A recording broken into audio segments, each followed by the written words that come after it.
ముందుగా 2 సీడీలు తీసుకున్నానండి. ఒక సీడీకి సగానికి ఇలా మార్కింగ్ చేసుకుంటున్నాను. తర్వాత కొంచెం ఇలా వచ్చేలాగా డ్రా చేసుకోవాలి. 2 వైపులా వచ్చేలాగా డ్రా చేసుకొని నీట్గా కట్ చేసేసుకోండి. తర్వాత ఇంకొక సీడీని తీసుకొని ఇలా మార్కింగ్ చేసుకోవాలన్నమాట. ఎక్కడైనా మనం మార్కింగ్ చేసుకోవచ్చు.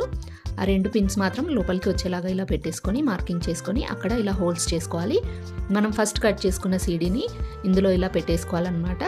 ఇలాగైనా ఉంచేసుకోవచ్చు, లేదంటే గ్లూతో అంటించుకున్నా కూడా చాలా స్ట్రాంగ్ ఉంటుంది. తర్వాత మనకు నచ్చినట్టుగా డెకరేట్ చేసుకోవచ్చు అండి. ఇక్కడ నేను బ్రౌన్ పెయింట్ని అయితే వేసేసుకుంటున్నాను. చూసారు కదా. తర్వాత పెళ్లి కార్డులకి వచ్చే వినాయకుడిని ఇలా పెట్టుకొని తర్వాత వైట్తో డిజైన్ చేసుకుంటున్నానండి. వైట్ కలర్తో ముగ్గులాగా డిజైన్ చేసుకుంటున్నాను. మీకు నచ్చినట్టుగా మీరు డెకరేట్ చేసుకోవచ్చండి. మనం ఇంటి బయట కానీ ఇంట్లో కానీ ప్రమిదలు పెట్టుకోవడానికి చాలా యూస్ఫుల్గా ఉంటుంది. చూసారు కదా, ఇలా ఉంది. ప్రమిదలు పెట్టుకోవచ్చు, లేదంటే ఏదైనా దేవుడు విగ్రహాలు కానీ చిన్న చిన్నవి ఏమున్నా కూడా ఇలా పెట్టుకోవడానికి చాలా యూస్ఫుల్గా ఉంటుంది. లేదంటే ఏవైనా ప్లాంట్స్ పెట్టుకోవడానికి కూడా యూస్ఫుల్